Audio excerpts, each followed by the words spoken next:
tudo bem? No vídeo de hoje a gente vai conversar sobre o filme Através da Minha Ventana ou Através da Minha Janela, com muito spoiler. O filme acabou de sair na plataforma da dona Netflix e se você ainda não assistiu, tem vídeo aqui no canal sem spoiler, mas como eu já assisti antecipado, já tô pronta pro rolê, então bora que a gente tem muita coisa pra conversar. Só que antes de mais nada, já vai deixando o likezinho aí, hein? Coloca aqui.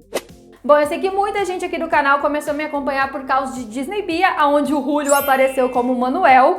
E eu sei que muitos de vocês vão querer assistir esse filme ou assistiram esse filme mesmo sem ter a idade indicativa de 16 anos por causa do Julio. Eu que sou maior de idade e que poderia assistir o filme, já preciso dizer que assim, eu fiquei surpreendida. O Julio parece um ator totalmente diferente, claro, pela proposta do personagem acima de tudo, já que o Ares é um personagem muito mais intenso, muito mais forte do que o Manuel propriamente dizendo, já que nós estamos falando de uma série adolescente para um filme erótico, tipo jovem adulto, que é Através de Minha Ventana. E aí essa diferença já começa no minuto 2 ali do filme, quando a gente tem do nada uma cena da bundinha do Julio. Ele passa andando, eu falei, eita, tô sentindo que vocês tiraram o print pra essa cena. Eu sinto. E aí, uma outra coisa que eu identifiquei, eu não sei se vocês também sentiram isso não, mas eu percebi que era uma referência. Enfim, tem um momento em específico que o Ares, ele tá ali no cemitério com a Raquel e ele passa num túmulo. E o nome do avô dele é Manuel. Na hora que eu vejo que ele dá um beijo e passa a mão no túmulo em cima, eu falei, ih, tá querendo dizer que o Manuel morreu. Que o Manuel que a gente conhece não está nesse filme. Eita, olha ali o easter egg, né? O plot twist. Eu nunca sei diferenciar qualquer um. Excluindo o Manuel da história, bora falar sobre o Ares e sobre a Raquel. Comentei no meu vídeo de react do trailer, comentei no meu vídeo sem spoiler que esse filme me parece muito 50 Tons de Cinza e eu expliquei o porquê parece isso lá no sem spoiler. Então se você ainda não assistiu, assiste lá pra você entender a minha explicação. Mas enfim, eu pontuei algumas dessas cenas que pra mim foram muito parecidas pra gente poder conversar aqui e analisar cada uma delas. A primeira cena, né? Que é quando o celular da Raquel quebra, porque o Apollo joga ele lá bebaço no carro e tudo mais, e o Ares dá um iPhone pra ela. Se você assistiu 50 Tons de Cinza, você sabe do que eu tô falando, porque o Christian dava um monte de presente pra Anastácia, e um dos presentes ele dá um iPhone. E mano, eu acho que assim, a comparação dos 50 Tons de Cinza não é nem tanto pela personagem feminina, como a Raquel no caso, eu acho que é mais pela intensidade do Ares em específico, essa ideia na mente dele de parecer o Christian Grey. Enfim, não podemos esquecer que o Ares ele pega um monte de menina. Tem uma cena, inclusive essa cena que ela tá indo lá devolver o iPhone, ele tá falando com a menina no celular e tudo mais. Então, tipo assim, é as submissas dele, porque ele fica com a menina o tempo inteiro e não namora, não faz nada do gênero. E aí com a Raquel ele tem essa conexão imediata e esse sentimento imediato. Tem uma cena que ela tá mó bebaça e ele leva ela pra dentro de casa e aí conforme ela vai dormindo, ela pede pra ele contar uma história e ele conta a história da vida dela enquanto ela dorme. Muito 50 Tons de Cinza, porque tem uma cena exatamente assim, que a Natasha está dormindo lá no apartamento de Christian Grey e aí ele começa a contar a história dele, porque que ele é tão fudido em 50 tons. E aí ela tá dormindo nesse momento. Tem a cena clássica do elevador, que tem no final do primeiro filme de 50 Tons. E nós tivemos aqui, que é aquela festa lá dos Hidalgo, que o Ares leva a Raquel e aí ela tem a mãe dela lá, ela fica toda destruturada no momento. A história em si não tem nada a ver, mas a consequência tem, que é a cena dela perguntando se ele gosta dela e aí o elevador se fecha. E claro que assim, um outro detalhe que tem muita coisa parecida, a Anastácia também era virgem quando ela ficou com o Christian Grey. É tudo que eu vou dizer, hein? Se você fala pra mim que não tá parecido, que eu dou 3 tapas na sua cara. Brincadeiras à parte, estou falando dessas partes parecidas e não para reclamar do filme em específico, muito pelo contrário, porque eu acho que eles têm histórias totalmente diferentes, têm propostas totalmente diferentes uma da outra e foi uma das coisas que mais me agradou, porque eu como fã de 50 Tons consegui reconhecer vários momentos, né, várias referências, mas não fiquei associando a todos os momentos, porque a história de Através de Minha Ventana é totalmente diferente, a idade dos personagens são diferentes, como eles se conhecem são diferentes e a sequência da história dos dois também são muito diferentes. Então eu gostei exatamente disso, as duas caminham por caminhos diferentes, mas a gente que é fã associa e aí nosso coração fica quentinho, porque quem é fã de 50 Tons de Cinza tá querendo que um filme novo saísse, entendeu? E aí, através de Me Inventando, acho que deu essa aquecidinha no nosso peito. Então, foi uma das coisas que talvez eu tenha mais gostado do filme. Como eu bem disse pra vocês, ainda que é uma história erótica, ela sim tem uma proposta adolescente.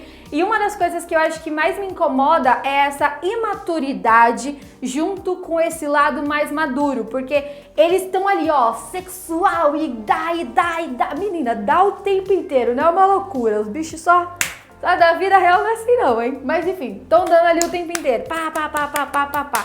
E aí, ao mesmo tempo, eles são mó infantil. Exatamente nesse momento da cena da Raquel lá. Ela vai na festa, ela já sabia que a família dele era multimilionária e tudo mais, e não sei o que, não sei o que. E, mano, ela fica lá, dá um choque, um chilique na vida dela, porque a mãe dela tá servindo a festa, entendeu? E foi um lado muito imaturo dela, porque pra mim passou uma sensação de que ela tava com vergonha da mãe dela na frente da família dos Hidalgos. E caralho, menina, a sua mãe te banca assim, viado. Vai se ferrar. Fora isso, a gente consegue entender todo o rolê. Temos ali os outros personagens, como por exemplo o Yoshi, que é o melhor amigo da Raquel, que consequentemente gosta dela. Isso fica claro desde o começo e eu acho que o lance dela não perceber isso também dá uma leve incomodada, porque o cara transparece o tempo inteiro. Tipo, o cara tá chateado quando ela fica perto do Ares, o cara sai, não sei o que. E a menina, tipo, 30 horas pra poder entender que o melhor amigo gosta dela. E aí, em contrapartida, a gente tem a Daniela. A Daniela, ela deu um nome nesse filme. Ela nem aparece em tantos momentos assim, mas todo momento que ela aparece é um lacre. Primeiro que ela tá pegando uma pessoa aleatória. Aí ela pega a professora dela, porque ela fala que a professora sabe beijar. Aí do nada ela pega o Apolo, que é bem mais novo do que ela. Aí ela não quer pegar o Apolo. Aí ela pega uma outra menina. E aí do nada ela fala que ela tá namorando o Apolo, entendeu? É assim, é uma suruba. A Daniela é a suruba do filme e assim, ninguém deu valor nela. Pelo amor de Deus, eu estou ansiosa pro terceiro filme, consequentemente o terceiro livro, que se chama Através da Lluvia, ou Através da Chuva, que é o livro do Apolo, que é onde a gente vai entender todo o contexto da história. Eu não li os livros ainda, mas eu acredito que a perspectiva é contada através das mulheres, como por exemplo, através de Me Inventando, a Raquel, ela conta muito mais a história em si do que o Ares em específico, e como eu já dei uma olhada na sinopse do segundo livro, a Cláudia conta muito mais a história do que o Artemis em específico. Então acredito que no terceiro a Daniela ganha uma voz muito maior, né, pra contar a história dela com o Apolo. Então eu tô muito ansiosa pra saber o que vai rolar. Teve alguns momentos pra mim que o filme ficou muito rápido, e eu sei que é o rolê, né, porque não dá pra gente fazer um filme de 4 horas, então normalmente em adaptações tem muitas coisas que são cortadas, que são readaptadas, ou que no caso são aceleradas. Mas assim, os 10 primeiros minutos pra mim, eles foram muito rápidos, tipo, a intensidade dos personagens é muito grande, o fogo entre eles é muito grande. E aí que tá o lance, pra quem já leu os livros, entende aquele fogo total. Mas pra mim, que não tinha lido os livros ainda, fiquei tipo, eita, menina, 5 minutos e o trem já tá torando, entendeu? Mas aí depois o filme flui tranquilamente. E aí temos uma outra parte que é um pouco acelerada, que é o final do filme. Como a gente bem sabe, todo o rolê, né, o lance deles serem perturbados ali, pelo menos os Hidalgos, é por causa do pai deles, que eu não lembro o nome do pai deles. Mas enfim, a gente conhece a história que o Ares descobriu que a mãe tava pegando outros caras, e aí o pai conta que também pegou outras mulheres, e aí ele cresceu com esse lance de que amar alguém era um certo problema, por isso que ele demora tanto tempo assim pra assumir que ele gosta da Raquel de verdade. E aí, quando isso enfim acontece, ele enfrenta de peito o pai dele, porque o pai dele tem o sonho de todo o clichê de história, que é que o filho siga os mesmos passos. Mas enfim, ele não quer fazer isso, ele quer fazer medicina por causa do avô dele, do Manuel. Enfim, e aí pra que tudo isso aconteça, né, pra que ele se estralar, pra que essa chavinha vire, a gente tem aquela cena super rápida dele brigando com o Yoshi, dele caindo na água, ele indo pro hospital, né, ir pra UTI por causa do cloro da água. Meu Deus do céu, eu achei tipo uma alergia que eu nunca imaginei que alguém teria, mas tenho alergia do sol, então quem sou eu pra julgar a alergia do cloro do outro, né?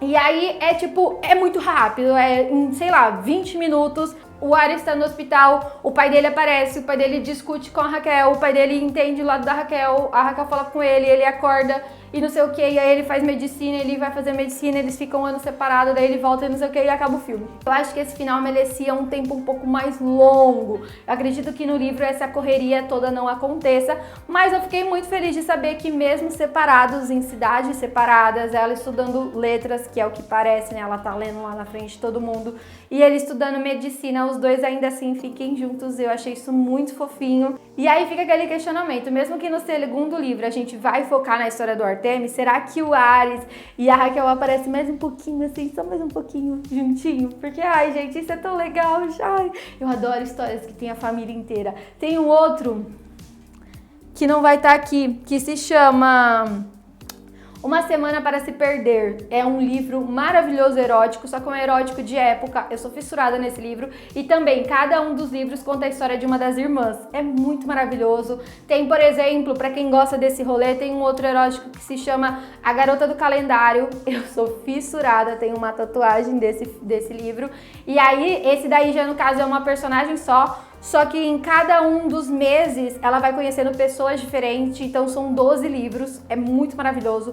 E ele é super curtinho, então você devora rapidamente. Os Bridgertons, como eu falei pra vocês, também é um romance erótico de época. Em cada um dos livros a gente vai conhecer a história de um dos irmãos. Então eu gosto muito quando isso acontece, eu fico muito feliz que a Netflix esteja investindo nisso. E fico aí torcendo o dedo pra que a gente tenha um segundo filme confirmado, porque, meu Deus do céu, eu quero muito entender por que o Artemis é tão ferrado mentalmente assim, tipo, ele é um cara que ele parece muito perturbado. Se a gente achou que o Ares era perturbado, que o Ares era loucão, eu acho que todo o lado mais psicótico da família tá no Artemis e provavelmente ele tem uma história muito, muito ferrada, entendeu? Então é uma coisa que eu tô muito curiosa pra poder assistir. Enfim, como eu disse no meu último vídeo, se eu tivesse que dar uma nota, eu daria um 8,5, porque eu acho que faltou esses espaços aí de cena, né? Essas sequências de cena que deram uma acelerada e tudo mais. E porque eu também acho que faltou, sei lá, o Julio pegando violão e cantando uma música.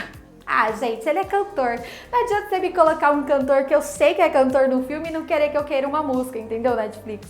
Mas enfim, fora isso, eu adorei, acho que vou assistir mais algumas milhares de vezes. Enfim, e eu quero saber se você também adorou o filme, se você não gostou, quais foram os seus momentos favoritos, quais foram os momentos que você não curtiu. Coloca tudo aqui nos comentários, bora papiar bastante e não esquece de compartilhar esse vídeo com aquele seu amigo ou sua amiga que, assim como a gente, estava super ansioso para poder assistir através de Mi Ventana. Beijo, tchau!